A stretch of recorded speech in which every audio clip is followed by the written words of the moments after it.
Good morning. My name is Miles, and I'm a disability inclusion partner with Peak Performers. I started off a series called My Disability Idea in order to explore some things that I want to talk about and have conversations about. And today we're having a very interesting conversation with our guest, Ellen Cheng, to talk about the power of positivity. Now, I don't know about you, but I was very much raised in a household where my parents believed that a little bit of mind over matter, right? That you have the power of altering things and changing the perception of the world around you simply based off of your mindset. And I'm interested because I don't necessarily subscribe to that, but I do believe that a positive outlook on the world and positive demeanor does have an impact. So, how does that correspond with your disability? Because so many people with disabilities have had it tough, right? They maybe have had bad employment experiences, or they face bias, or they face discrimination. There's all kinds of reasons for them to feel very negative about the world. And yet, can we use positivity as a survival strategy? And really, is that the best strategy? So, without any further ado, I want to invite Ellen Cheng onto the show. Hey, Ellen, thanks so much for Hello. joining. It's good to see you, Miles. Always good to see you, and it's a pleasure to be here. Thank you for setting up this chat today, and thank you for the message. I'm excited to talk about this. Yeah. Absolutely. It's good to have you. By the way, if anybody is joining us live right now, please take a second to introduce yourself in the chat. That way, other people can connect with you, and I can say thanks for coming too. Also, feel free to drop any of your own comments or questions that you may have there as well. So, Ellen, I wanted to kind of start off with a bit of a story, and this is something that happened to me last week. Sure. So, I was at a job fair, and it was the room kind of cleared out, and I had a chance to have a conversation with a job seeker that had been waiting to talk to me all day. And I very quickly realized it was going to turn into a very emotional conversation. She sat down with me. And she's like, "Hey, look, Miles, I appreciated what you said during your presentation, Yeah. talking about disabilities. This is what I experienced." And she proceeded to tell me a tale of how she had been abused and neglected throughout her early childhood years, how she had faced many different kind of complications due to her disability, Yeah. and then most recently was taking turns living between underneath a bridge versus at her mom's house and Oh stuff my too. goodness.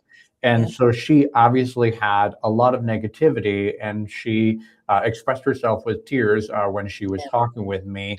And I found myself really at a bit of an impasse for how to be able to help her because, I think that when you are experiencing hardships that are that difficult, you Mhm. almost need to take care of the more immediate needs that you have, like food, Right. clothing, shelter, right? Like you need to take care of these things before you can start progressing your way up the pyramid, so to say, right? Like Yeah. to things like purpose as well as employment too. Yeah. But I guess I wanted to starting off with a bummer to spin it to a positive, right? But Okay. talk to me about positivity and the power that it has to impact people. Well, first of all, shout out to that individual that you met. I mean, what a soul, right? Yeah, It's like, she came to talking about, she came to your talk. yeah, Whatever you said resonated with her. yeah, And for you to have that connection with her and for her to feel safe to share her story. And also, I'm glad she actually voiced her troubles because a lot of times, as people with disabilities, I myself, I use a walker and a wheelchair. I live mhm, in New York City. Um, and I love the city, but because it's an older city, there are things to be desired. yeah, So the thing is that I know that as people with disabilities, we sometimes feel like we're forced to put on a happy face, yeah, right? And so, but the thing is, what makes our um, community unique is that we all experience forms of finding a solution, right? mm, And sometimes as human beings, it's hard. you Yeah. know? So it's like it's great that we can be there for each other, and also, like with this person that you met, Mhm. she does want more for herself, Yeah. and she wants that community, and um she will find a way just because she opened herself up to say, I want to find a way. I want to find a way to uh, be in a safer and more stable environment. Because, to get there, Yeah. just to get there and just to say those words, Yeah. she's like halfway there. And so basically, bringing it back to mindset, bringing it back to positivity. It's not so much positive, but know that what you experience is human. Mm. Okay, it's human and it's normal. And also and also that that you can build from it. You can grow from it. So yeah, I don't know if that answers. Yeah, no, it does. And I think one of the things that kind of had me at a bit of a loss for words Yeah, is responding to somebody that is obviously in crisis, responding to right. somebody that is at such a low point. Hmm. And I could, and being able to acknowledge the hardships that she's felt and the barriers that she will face in the near future, Yeah, while also trying to tell her to be positive too, and also trying to communicate to her. Ultimately, what I said is, thank you very much for sharing this with me. yeah, I want to take a moment to acknowledge that what you have faced previously has been tough, and your road ahead is going to be very much is going to be tough as well. But I believe that the only way to progress is being positive and being optimistic and taking steps towards a positive future and stuff too. But I'm yeah. not sure, like, is that the right thing to say? Like, how do you Well, respond to something like Miles, knowing you and knowing how, you care about others, that's what I heard in that. that? Mm, That you care. And the fact that it's like I always tell, because as a career coach and recruiter, I always tell my applicants, my clients, my students, be yourself. yeah. Because I think that's something that, I mean, everybody says focus on positivity, or like, the glass is, half full, or what have you. But really, it's tapping into those sparks of yourself Hmm. and what pulls yourself up as your authentic self. Because I think we get lost in, or I feel we get lost in using the structures that we have. Like the structures determine who we are, Yeah. which is not real. I mean, the structures are here, yes, but we are meant to tap into ourselves. I mean, more and more, it's more apparent Mm, that you can do all this stuff. You can do all the AI. You can do all the steps. You can follow the system, but if you be yourself and tap into what you know, that knowing will guide you. You mm, know, and that knowing is kind of like your I don't want to say North Star, but it is. It determines, okay, who are you? Where yeah. you want to go. It's like yeah, just to authentically be herself. And she definitely has perseverance in Yeah. her mindset. So Yeah. yeah, So that's talk to me a little bit about the positivity inward versus outward, and mm, how do I balance that? Because oftentimes I feel like it's just as important. I mhm, think first and foremost, there's a certain expectation within employment and among recruiters and in professional environment yeah, to always be positive. That's that outward positivity. That's almost an expectation. right. Um, and I want to circle back to that and kind of the concept of masking, but we're going to come back to that in a second here. But I want to talk a little bit more about maintaining an inward positivity. After all, many of us do face tremendous barriers. Many of us have pains every single day. I recently interviewed a gentleman by the name of Daniel, and he talked about living with chronic pain. And he's like, look, Miles, 9 times out of 10, I wake up every morning and I am in pain, and I don't know what's going to be in pain. So, talk to me about kind of the power of being able to have a inward positive self-talk for a person with a disability. Yeah, well, I don't know how others do it, but I, especially in the last, I would say 5 years, Hmm. I've really made it a point to have a dialogue with my body. Hmm. And I think, I mean, this is, I don't know how many people with physical ailments do this, but I, I feel that, I mean, I feel that like connecting to your body, and your body tells you, right? You know, if you have a relationship to your body, it's not something you have to control. And Hmm. it's not something that you have to force, like, okay, you're gonna get out of bed. Because the thing is, it's like you can do that, but your body is going to resist. And so, or it's going to send you kind of like messages that says that's not cool. You're going to develop some sort of, what have you, because um there's some friction, right? Hmm. And so it's like, yeah, there are certain, the thing is, those with chronic, I personally, you know, I I don't have a pain chronic situation, but Hmm. it's like knowing, okay, my body is tired, so Hmm. maybe instead of walking, I'm going to use the wheelchair. Hmm. Or even like, okay, I haven't really stood today. Yeah. Maybe just take a minute or two to stand in front of the sink, just to like connect to my toes. Because Hmm. a lot of times for me, it's like I feel a lot of energy in my upper torso, but like below my legs, it's like, yeah, circulation I need to move my feet.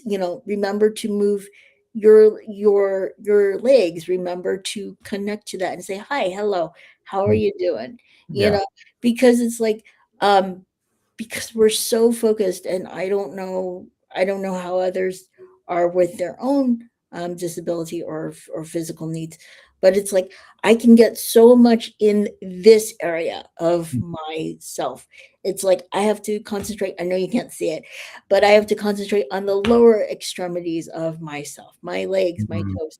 It's like, for me, even the sensation down there is, not as prevalent. So I have to, even though, yes, I don't have, as prevalent a feeling, maybe even just envisioning wiggling my toes so that there's like, there's some connection. So, yeah, to go back to your question, Yeah.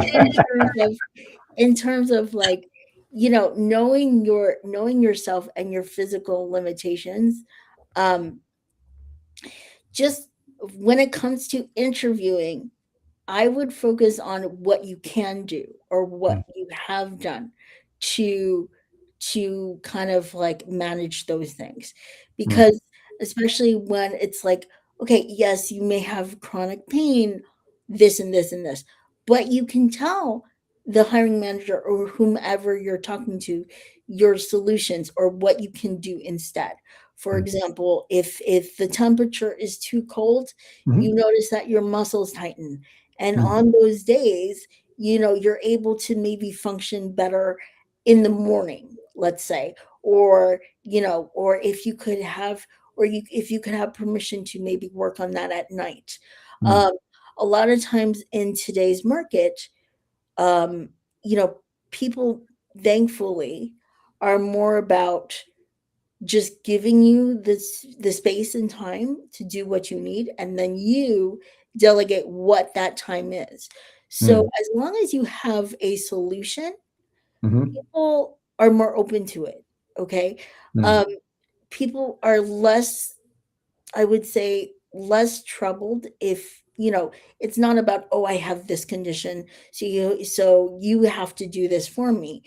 It's about, I have this condition and this is how I've learned to solve it. How can we work together to make this a reality?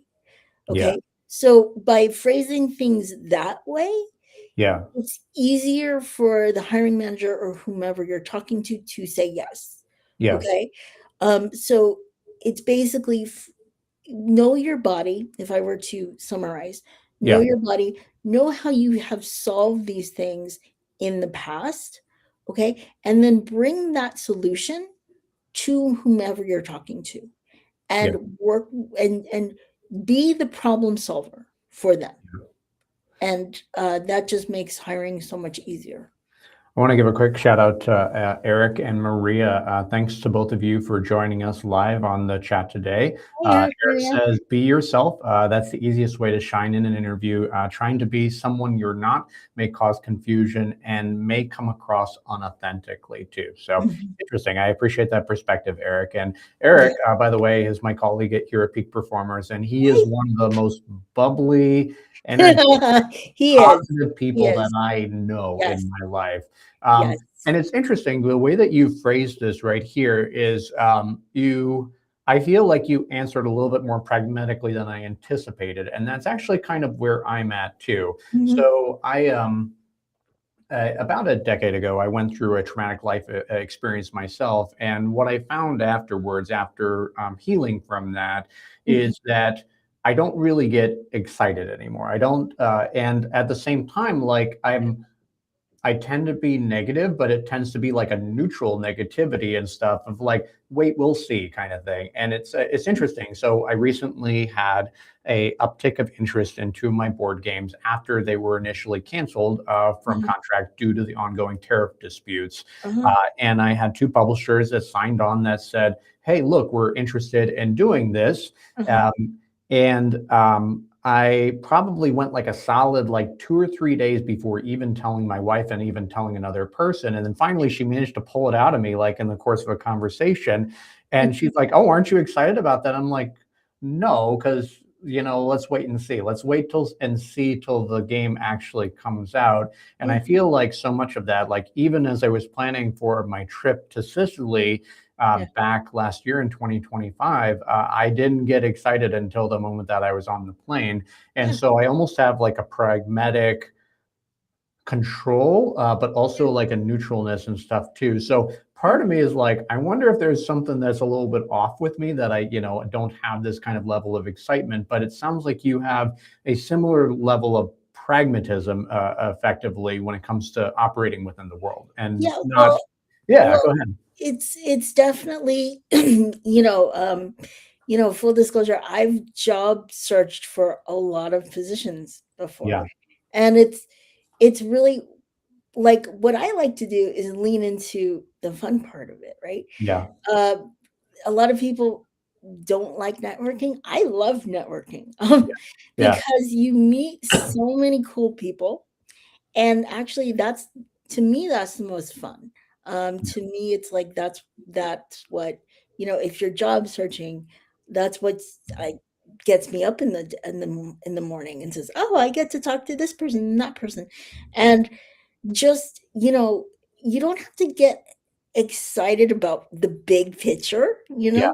Yeah. because I feel like there could be so much expectation. And yeah, being, and a practical thing, it's like, what if there's something, I mean, in my mind, it's like, well, that's so great, but what if there's something greater? Or what if there's something else that you're meant to do?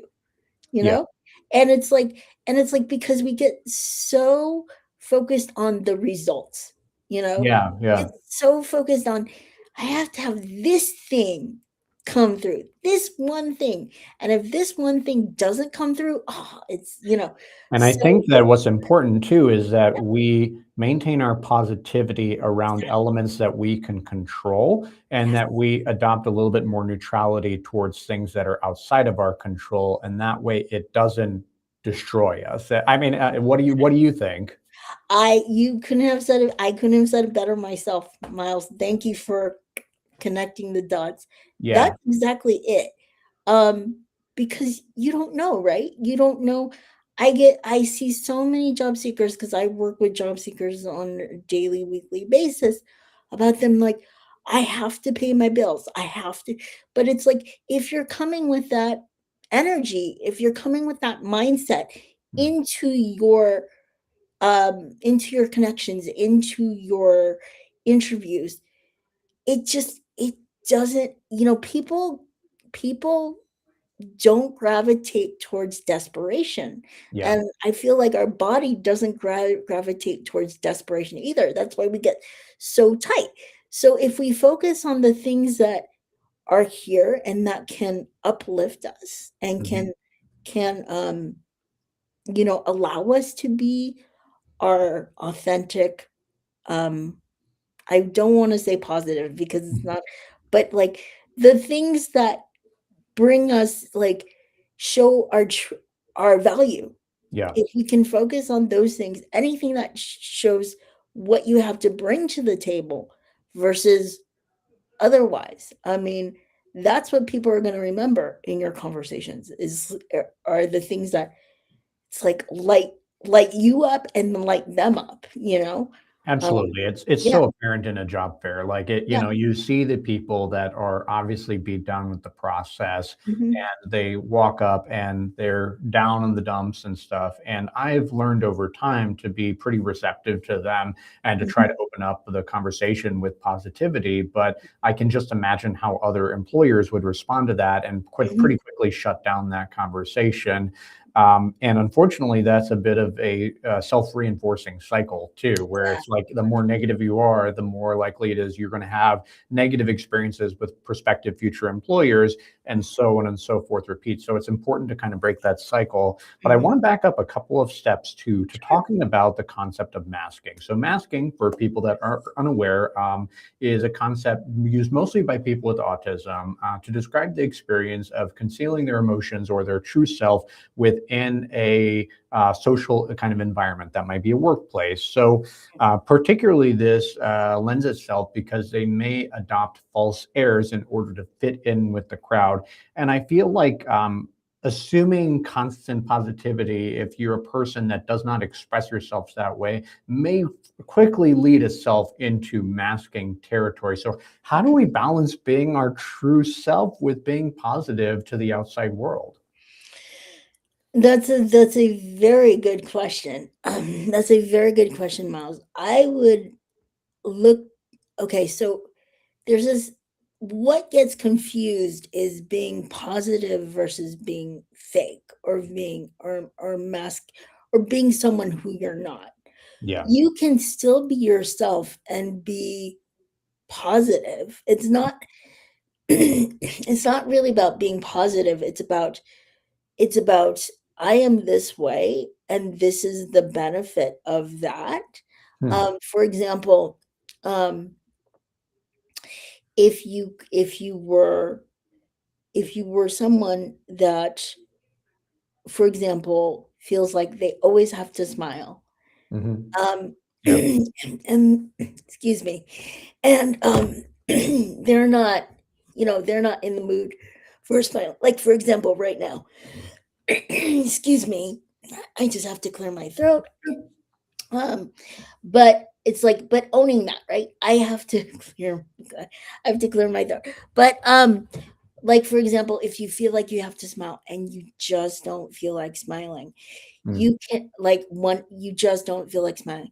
You can say up front to the person, mm, look, I'm really I'm very interested in talking with you right now.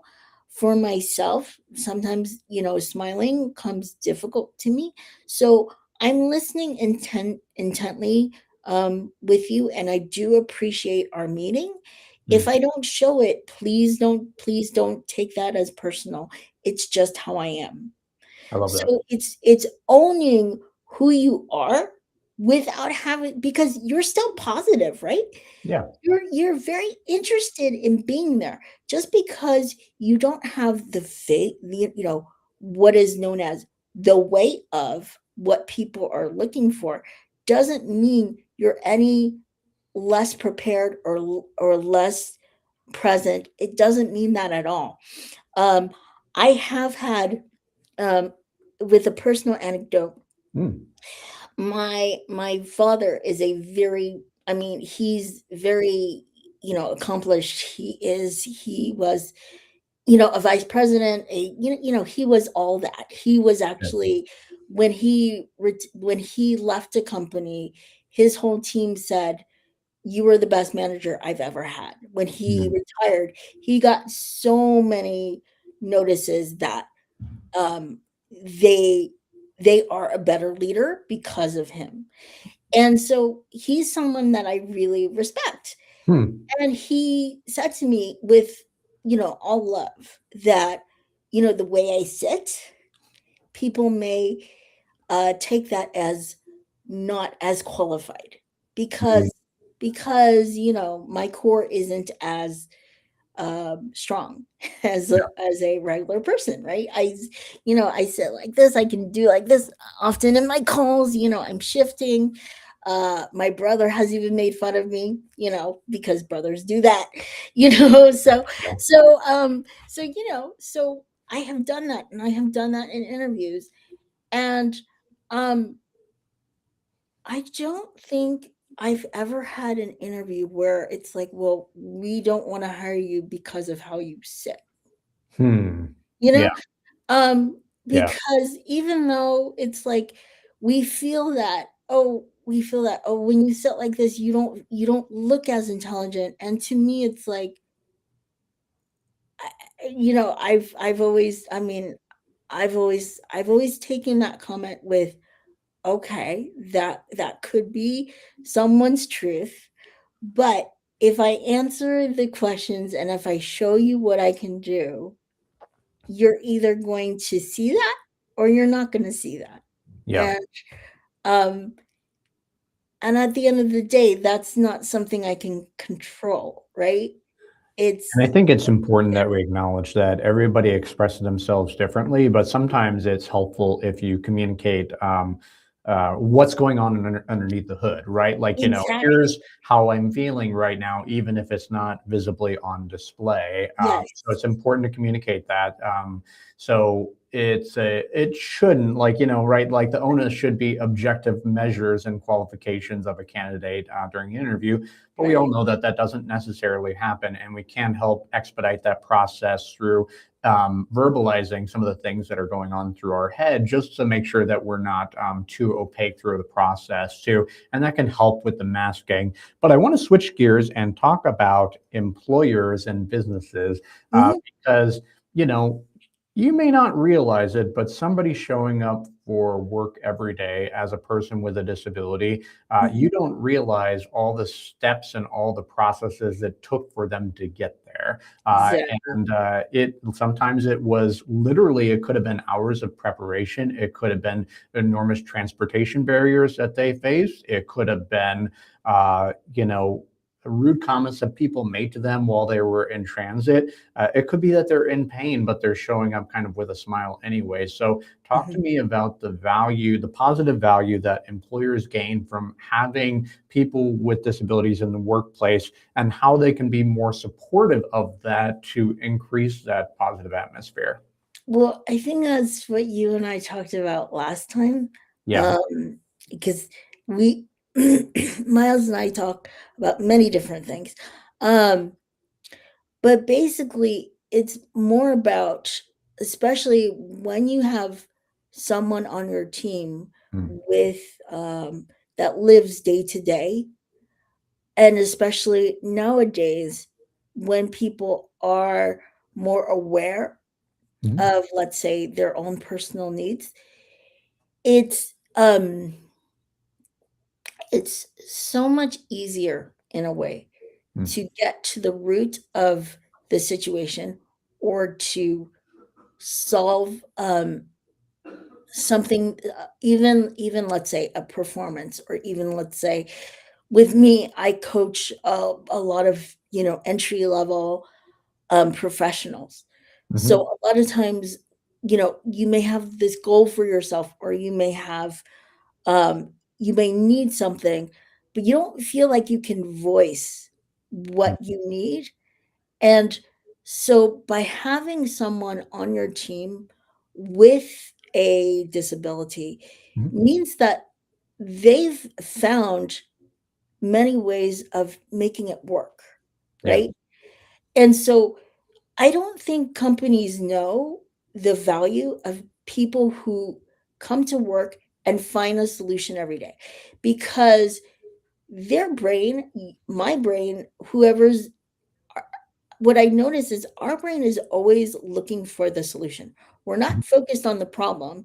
We're Yeah. focused on the solution. We're focused on, okay, for example, myself, the elevator's broken. I have a 11:30 appointment, and I need, so how do I find another way on the subway to get there? Mm. So it's like, so basically I'm saying, okay, this is not there. Where's the solution? Mm. And when you're programmed to find the solution, you find it that much quicker. Mm. Okay. And you're also that much more creative. Okay. Because you're thinking, you're anticipating, okay, is where's the solution and what is the most optimal solution? Mm. So by having someone like that on your team, Mm. um, and I I know that we take care of the solutions ourselves. Yeah. Okay. And so for managers, I just want to say, for managers, a lot of times it's like managers have so much to do, and it's just like, just take care of yourself. I know as myself, I used to be a manager. The Sure. people that were on my team that I remember are the ones that just got it done. Yeah. Okay. And so I don't, so what I want companies to know is those are the people that you want to hire. Most of the time, those are, those can be people with disabilities. Yeah. Okay. Because it's like, um, we find a way, and we don't ask. It's like, oh well, this is a problem, this is a problem, this is a problem, this, no, we got there because we figured it out, Yeah. and we figured out, and we still perform the numbers even more so sometimes, because we know that we're starting from down below, and we know how to to give what you need anyway. So I love um, that. I hope that, yeah. It does, yeah, no, and I think what's important to acknowledge too is that so working within the space of board game design, sometimes the constraint is what makes the game, right? Like it's the limitations that you have of, oh, I can only use 54 cards, or we can't verbally communicate in this game. So, and that's ultimately what kind of happens. And sometimes I feel like a similar kind of constraint is applied towards people with disabilities, but the fact that they do find a way, the fact that they do find a reason to get out of bed every morning, the reason to be positive with their coworkers, means that the sometimes the difficulties that they experience almost kind of lead them towards that positivity and help craft them in a way that they might not be otherwise with outside of their disabilities too. So it's important to acknowledge that the disability, yes, it is negative, but we're not always suffering from it, right? Like, No, there is we're an element of suffering sometimes, but yes. at the same time, like, sometimes it is a way of life. Sometimes it's part of our identity. And Mhm, sometimes, if we've been living with this our whole life, it's difficult to imagine living in any other way, right? mhm, mhm. Yeah, and I just want to also phrase that, if because if you have a person with a disability on your team, a lot of times they find a solution, and a lot of times that helps the morale of the team around you, Hmm. because you have someone that's demonstrating how to find a solution. And so that demonstrates to the team that it can be done. Yeah. So if you have people like that on your mindset, on your team, the more people are going to, that mindset is going to catch on, right? Yeah. That mindset of, there is is always a way. So let me see how it can be done. Yeah, You I know? love that. So yeah. Hmm. Well, Ellen, as we start to wrap up for the day, Yeah. I wanted to turn it back to you. Sure. So first off, I was recently on Ellen's podcast called Empowered Dis. I will include a link for that in the write-up that's going to come in a couple of weeks. But tell me what's new with you, and Yes. what would you like our audience to check out? So my podcast Empowered Dis, which is like empowered dis as in disability, focuses on companies that are disability focused, because I feel like, especially in this day and age, when we're searching for opportunities, right, and being and have certain abilities or certain needs, we don't know. I mean, there's like disability initiatives, and but we don't know the opportunities that are out there. And Mm, so Miles, thank you for being one of my guests.